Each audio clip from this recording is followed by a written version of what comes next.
দেখলে আমার বাপের বাড়ি থেকে পুরো 5 কিলো গা ঘি পাঠিয়েছে। তোমার গোষ্ঠী শুদ্ধ লোক এত ঘি দেখেছে চোখে? অনেক হয়েছে বৌমা, সারা রাস্তাতে এই বলে বলে এলে, এবার বাড়ি চলো।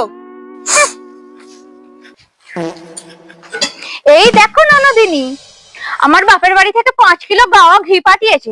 কোনদিন চোখে দেখেছো? আরে তুমি জানো না বৌদি, ডাক্তারবাবু তো আমাকে ঘি খেতে বারণ করছে। তা তোমার বাপের বাড়ি পাঠানো এই 5 কেজি ঘি নিয়ে আমি কি করবো? কুটনি ননদিনীকে যাই এনে দাও না, জীবনেও খুশি করা যাবে না।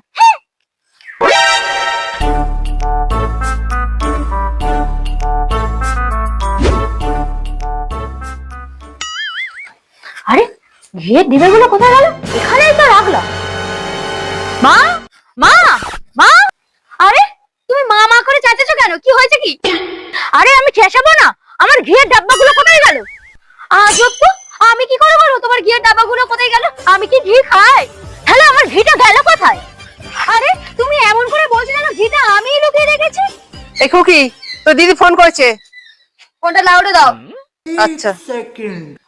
হ্যালো, বলছি যে বোন শোন না, তুই যে কালকে আমাকে 5 কেজি গাওয়া ঘি পাঠিয়েছিলি না, সেই ঘিটা আমাকে না বলে আমার শাশুড়ি কোথায় সরিয়ে ফেলেছে।